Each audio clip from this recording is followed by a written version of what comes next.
ఒకటనుకుంటే ఆ దేవుడు మరొకటి ఇస్తుంటాడు. ఇదే కదా మరి జీవితం అంటే. తాజాగా ఆంధ్రప్రదేశ్లో ఓ రకంగా రాజకీయంగా ఇప్పుడు ఎన్నికలు వస్తున్న సమయంలో ఒక్కసారిగా ఇప్పుడు చంద్రబాబు మెడకు చుట్టుకున్న కేసుల్లో మాత్రం ఊహించని బిగ్ షాక్ అని చెప్పొచ్చు, బిగ్ అప్డేట్ అని చెప్పవచ్చు. అవును, స్కిల్ స్కామ్ కేసుల్లో తెలుగుదేశం పార్టీ అధినేత మాజీ ముఖ్యమంత్రి నారా చంద్రబాబు నాయుడు ఎలాంటి ఊరట దక్కలేదట. ఆయన దాఖలు చేసిన క్వాష్ పిటిషన్పై సుప్రీంకోర్టు ద్విసభ్య ధర్మాసనం చాలా వేగంగా భిన్న అభిప్రాయాలను వెలువరించింది. ఈ క్రమంలో చీఫ్ జస్టిస్ నేతృత్వంలోని విస్తృత స్థాయి ధర్మాసనానికి చంద్రబాబు క్వాష్ పిటిషన్ బదిలీ చేసింది. అయితే ఇక్కడ ఇద్దరు న్యాయమూర్తులు డిఫరెంట్ అభిప్రాయాలను, తీర్పులను వెలువరిచారు. రిమాండ్ కొట్టేయలేము అంటూ చంద్రబాబుకు షాక్ ఇచ్చారు. రిమాండ్ విధించే అధికారం ట్రయల్ కోర్టు అంటే విజయవాడలోని ఏసీబీ కోర్టుకైతే ఉంటుంది అంటూ తేల్చి చెప్పింది సుప్రీంకోర్టు. అసలు ఏం జరిగింది? సెక్షన్ 17A పై ఆశలు పెట్టుకున్న చంద్రబాబుకు ఒక్కసారిగా ఆశలు పండగ అనంతరం కుప్పకూలిపోయాయి. సెక్షన్ 17A వర్తింపుపై ఇద్దరు న్యాయమూర్తులు సుప్రీం ధర్మాసనంలో వేరువేరు అభిప్రాయాలు వెల్లడించారు. స్కిల్ స్కామ్ కేసుల్లో చంద్రబాబు నాయుడుకు అవినీతి నిరోధక శాఖలోని సెక్షన్ 17A వర్తిస్తుందని జస్టిస్ అనిరుద్ బోస్ తీర్పు ఇవ్వగా, సెక్షన్ 17A వర్తించదంటూ జస్టిస్ బెల్లా త్రివేది సంచలన తీర్పు ప్రకటించారు. ముందుగా జస్టిస్ బోస్ తీర్పు ఒక్కసారి చూద్దాం, ఆ తర్వాత బెల్లా తీర్పు కూడా ఒక్కసారి క్లియర్గా చూద్దాం. ఇక్కడ ముందుగా జస్టిస్ బోస్ తీర్పు చదువుతూ, ఈ కేసుల్లో సెక్షన్ 17A వర్తిస్తుంది. చంద్రబాబు కేసుల్లో విచారణకు ముందే గవర్నర్ అనుమతి తీసుకోవాల్సింది. గతంలో జరిగిన దర్యాప్తును ఈ అరెస్టుకు వర్తింపజేయరాదు. అయినా చంద్రబాబుకు విధించిన రిమాండ్ ఆర్డర్ను కొట్టేయలేం. అనుమతి లేనంత మాత్రాన రిమాండ్ ఆర్డర్ నిర్వర్యం కాదు. ఇది జస్టిస్ బోస్ తీర్పు గారు ఇచ్చారు. ఇక జస్టిస్ బెల్లా త్రివేది మాత్రం ఈ తీర్పుతో విభేదించారు సుప్రీంకోర్టు ధర్మాసనంలో.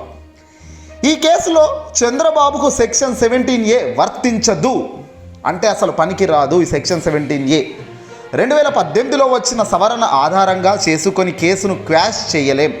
2018లో వచ్చిన సవరణ కోసం తేదీకి సంబంధించినది మాత్రమే. అవినీతి నిరోధక చట్టానికి సెక్షన్ 17Aను ముడిపెట్టలేము. అధికారాన్ని అడ్డు పెట్టుకొని నేరానికి పాల్పడిన వారికి సెక్షన్ 17A ఏ రక్షణగా కూడా ఉండకూడదు.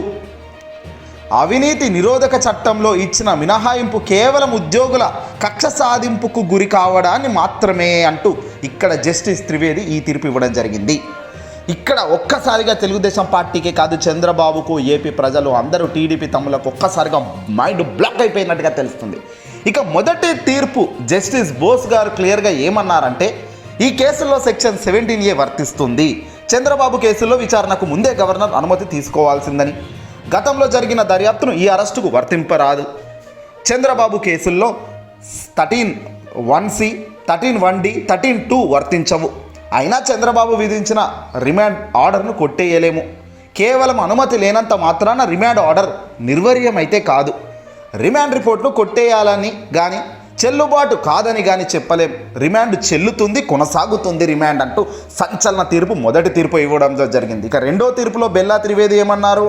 ఈ కేసుల్లోకి సంబంధించి Chandrababu quash petition section 17A వర్తించదు, కొట్టేయాసం. 2018లో వచ్చిన సవరణ ఆధారంగా చేసుకొని క్వాష్ చేయలేం. పాత కేసులకు సెక్షన్ 17A వర్తించదు. సవరణ వచ్చిన తర్వాత జరిగిన నేరాలకు మాత్రమే సెక్షన్ వర్తిస్తుందని, కానీ చంద్రబాబు కేసుకు వర్తించదు. 2018లో వచ్చిన సవరణ కేవలం తేదీకి సంబంధించింది మాత్రమే. ఇట్లా ఈ మాదిరిగా రెండు తీర్పులు ఒక్కసారిగా రావడం ఇప్పుడు అంతా కూడా ఎప్పుడు ఎక్కడ జరిగింది ఇదంతా.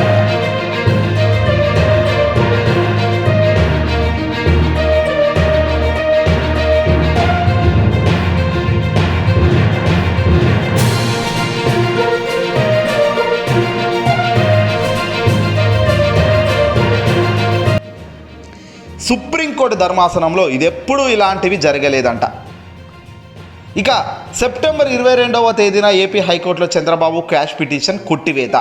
దీంతో సెప్టెంబర్ 23న సుప్రీంలో చంద్రబాబు స్పెషల్ లీవ్ పిటిషన్.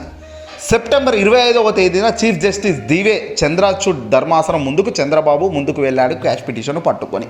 ఇక ఆ తర్వాత నుంచి వాయిదాల అనంతరం ఇది ఏకంగా ఈరోజు ఇక్కడికి చేరుకోవడం జరిగింది. ఇవన్నీ చూస్తుంటే చంద్రబాబు మళ్ళీ జైలుకు వెళ్ళక తప్పదు అనేది క్లియర్గా తెలుస్తుంది.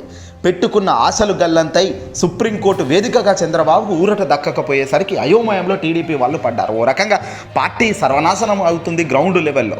ఇక పైగా కేసుల్లో కూడా గట్టిగా టైట్ పడే అవకాశాలు దగ్గర పడుతున్నాయి. ఎటు దిక్కుతోచని పరిస్థితుల్లో చంద్రబాబు ఉన్నట్టుగా తెలుస్తుంది. చంద్రబాబు రిమాండ్ కరెక్టే అంటూ తేల్చేశారు ఇద్దరు న్యాయమూర్తులు కూడా. ఇది మాత్రం గమనించాలి మీరు. సెక్షన్ 17A రిమాండ్ ముడిపెట్టలేమని స్పష్టం చేసింది సుప్రీంకోర్టు. త్వరలో 3 లేదా 5 జడ్జీలు బెంచ్తో మరోసారి ముందుకు అడుగులు వేయబోతున్నట్టుగా తెలుస్తుంది. తదుపరి నిర్ణయం సుప్రీంకోర్టు చీఫ్ జస్టిస్కు నివేదన అంటే వాళ్లకు ఇక ఇవ్వడం జరిగింది.